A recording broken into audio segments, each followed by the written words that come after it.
Gabadhani waa gabadh carmal ah. Waa gabadh wanaagsan. Ninkeedii ayaa waxa uu uga tegay gabadh yar. Markii da'deedu ay ahayd 10 sano, hooyadani waxa ay bilowday inay suuqa ku iibiso khudrawaadka iyo faakahada ama qudaarta si ay gabadheeda wax u barto, cuntadana ay ugu bixiso. Ilaa iyo gabadheedii ay ka saartay jaamacadda siiba kulliyadda caafimaadka. Gabadhii ayaa Ilaahay waxa uu ku irsaaqay nin hanti badan haysta, kaasi oo u oggolaaday inuu u furo xarun caafimaad ugana furo xaafadaha heerka sare ah. Xaafadahaasi oo u dhow meesha hooyadeed degan tahay. Gabadhu iyada oo aan ilowsanayn siday hooyadeed u soo balanbali jirtay markii ay iyada korinayso iyo dhibaatooyinkii ay u soo maraysay korinteeda, ayay haddana mar walba hooyadeed waxay u canaanan jirtay si xun. Waayo hooyada ayaa mar walba waxay u soo diri jirtay gabadheeda digtooradda ah gabadh jaar ay yihiin oo xanuunsanaysa waxna aan haysan, si ay si bilaasha ugu daweyso kuna caawisana hantiga loogu talagalay inay isku daweyso. Maalin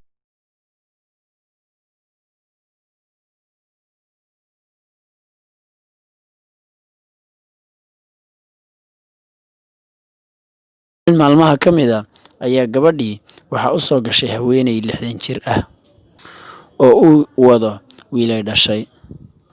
Waxayna fiirisay sida wiilkaasi uu hooyadiisa 60 jirka ah ugu dadaalayo. Waayo wiilku hooyadii gacanta ayuu hayaa, cabaayadana waa uu u hagaajinayaa, cuntana afka waa uu ugu gurayaa, haddana intaasoo jirta kursiga ayuu u hagaajinayaa. Markii ay weydiisay wiilka dhibaatada hooyadii haysata iyo qaabkii uu uga dalbay baaritaanada, waxay weydiisay qaabka caqligeedu uu yahay.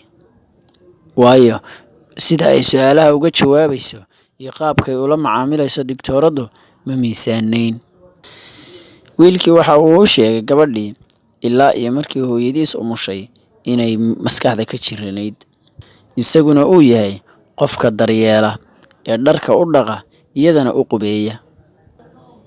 Markay weydiisay sida uu ugu keeni waayay gabadh u shaqaysa, taasi oo weliba qaab ahaanna isagu uu ku farxi lahaa, waxa uu u sheegay in hooyadii ay tahay qof miskiin ah oo aan cabanin, oo uu weliba isagu uga baqayo in gabadha uu u keenayo shaqaalaha ay hooyadiis dhibto, isaguna sidaas si la mid ah uu ugu dadaalayo inuu u soo jeedo oo uu dawada iyo cuntadaba siiyo. Gaar ahaan waxa uu u sheegay in hooyadii sonkor qabto. Dhakhtaradii yarayd baa la yaabtay ninkan dhalinyarada ah sida uu baariga ugu yahay hooyadiis.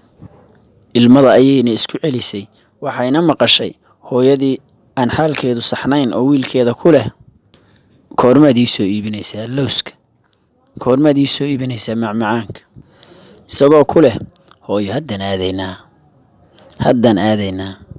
Hooyadii oo faraxsan baa waxay leedahay hadda. Wiilkii ayaaba dhakhtaradii ugu jawaabay, anigu waxaan ku farxayaa farxaddeeda si ka weyn sidaan ugu farxayo ilmahayga yar. Iyada oo dhiigga ka cabiraysa hooyadii gabadhii dhakhtaradda ahayd ayay weydiisay in ay ubad kale la dhasheen ninka, waxaana uu ugu jawaabay inuu keligii madi u yahay hooyadan, ninkii gabadhan qabayna uu furay 2 bilood kadib markii uu guursadayba. Taasina waxay ku dhacday in caqliga ay dhaawac ka gaadhay markii aabaheed uu ku dhintay horteeda. Hooyadeed ama ayeeydii isaga ayaana ahayd ta dhaqaalaysa gabadha iyo ilmaha yarba ilaa uu 10 sano ka soo gaadhay oo ay ka dhimatay. Digtooradii ilmeynaysa ayaa waxay weydiisay, hooyadaa miyay adiga xanuunka kugu ilaalisa?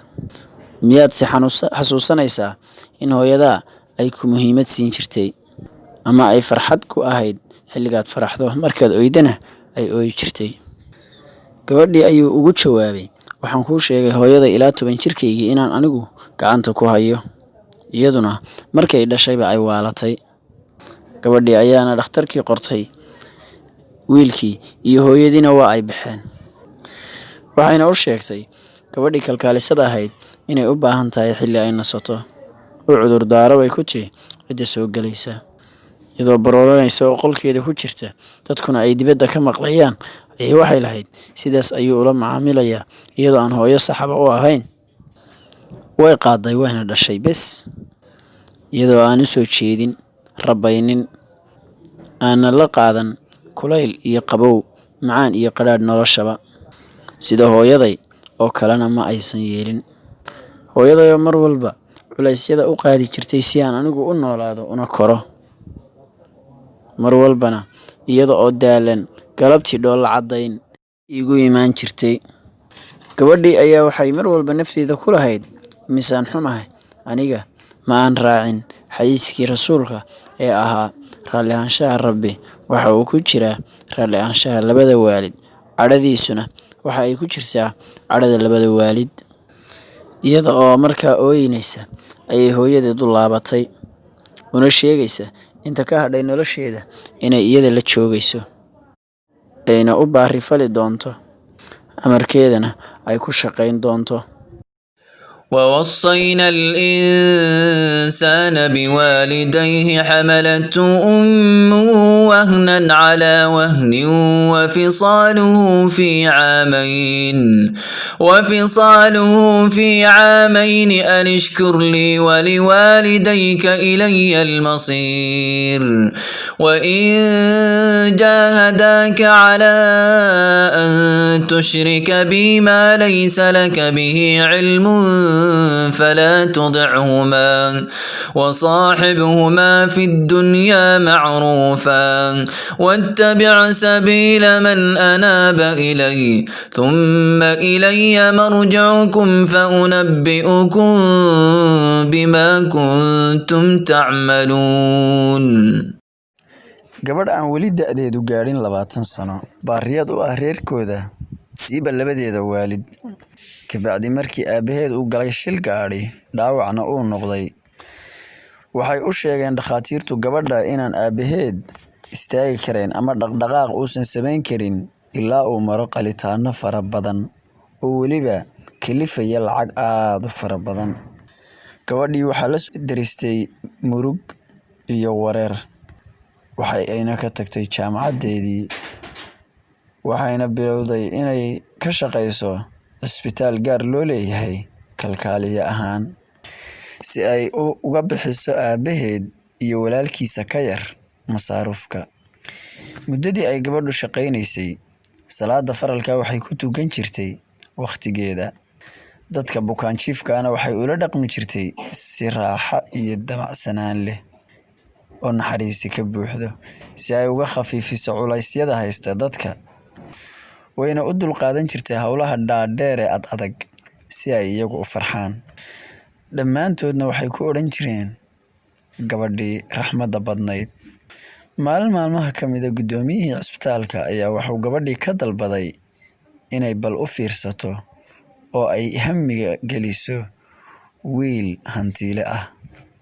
Wiilkaasoo cisbitaalka soo gaadhay, arrintiisa inay wax ka qabato. Wiilkuna xanuunka uu u yimi waa cadho fara badan iyo isagoo aan dareennadiisii dibaddu shaqaynaynin. Waxaana uu u sheegay guddoomiyihii cisbitaalku gabadhii inay tahay qofka keliya ee awoodda u leh inuu maamulo qof sidaas oo kale u xanuunsanaya.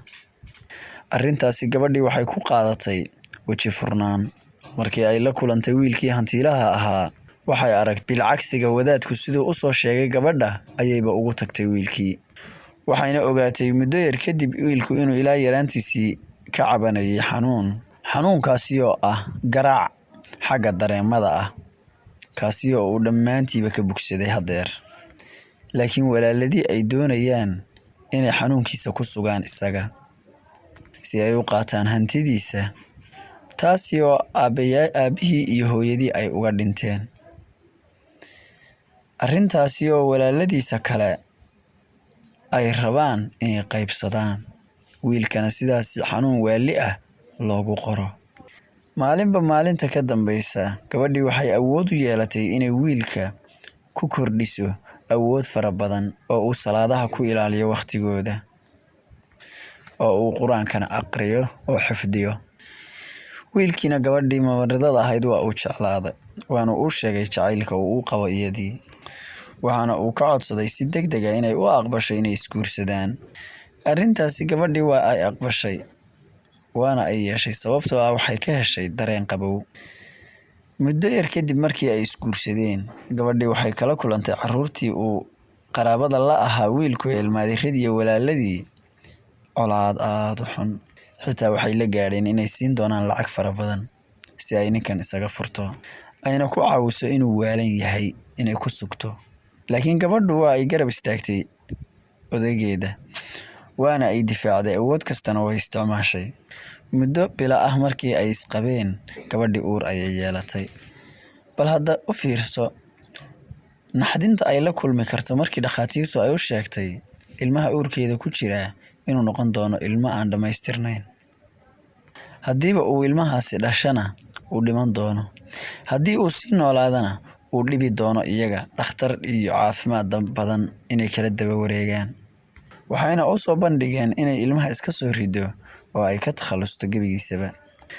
laakiin gabadhu waa ay dafirtay inay ilmaha iska soo rido waxayna karaamaysay oo xurmo u yeeshay ilmaha yara uurkeeda ku jira waxayna ku kalsoonaatay qaybta uu Ilaahay siiyey.